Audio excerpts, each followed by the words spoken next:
Nous sommes maintenant parvenus au dénouement, avec cette représentation symbolique ou imagée de l'aboutissement des voies de Dieu, Apocalypse 21 et 22. Il est assurément très impressionnant et très important de constater qu'en touchant au but et en se voyant accorder une vision de la cité céleste, nous retrouvons systématiquement l'expression l'agneau.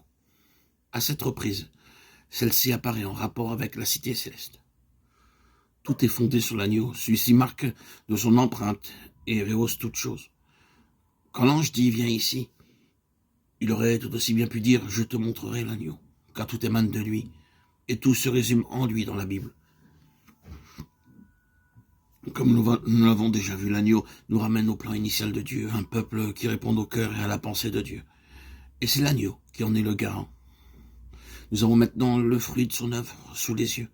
Ce peuple est représenté ici par la ville sainte, la Nouvelle Jérusalem, est identifiée comme étant l'épouse de l'agneau. Il y a un tel amalgame de comparaison que nous sommes obligés de prendre du recul et de nous dire, ma foi, il n'y a qu'un sens à tout cela. Ce peuple se distingue par deux éléments qu'on pourrait réunir en un seul. La cité représente toujours le gouvernement, le siège du gouvernement. L'épouse, selon la pensée de Dieu, incarne toujours l'amour. Cumulons ces deux éléments et nous aurons résumé un panorama complet de l'histoire. C'est le gouvernement de l'amour. Voilà la signification de l'agneau de Dieu. Ensuite, cette vérité universelle, c'est-à-dire le gouvernement de l'amour, est analysée pour nous dans cette référence à l'agneau.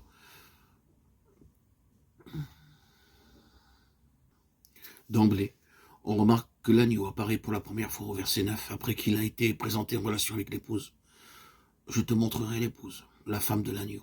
Tout de suite après, nous retrouvons l'agneau au verset 14. La muraille de la ville avait 12 fondements et sur eux les 12 noms des 12 apôtres de l'agneau. Je ne vais pas m'étendre sur cette expression, les apôtres de l'agneau. Ces fondements portent l'inscription de l'agneau. Mais que représente cette muraille? Que symbolise-t-elle?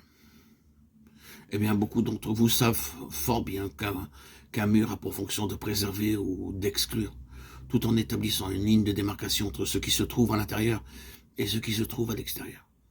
Ceci est inclus dans le mot témoignage, la muraille du témoignage.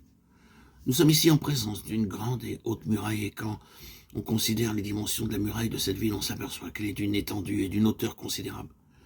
Elle représente tout simplement la plénitude de l'amour de Christ. C'est un endroit immense qui contient en son sein d'énormes richesses et qui correspond vraiment, comme nous l'avions déjà dit lors de notre précédente méditation aux paroles de Paul dans sa lettre aux Éphésiens, chapitre 3, versets 18 et 19.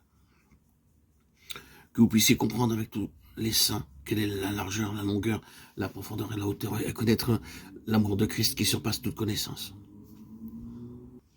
En fait, la muraille, c'est l'amour de Christ qui surpasse toute connaissance. Donc, une fois passé le stade de la typologie, du symbolisme ou du langage imagé, ce peuple racheté est l'incarnation de cet amour de Christ qui surpasse toute connaissance.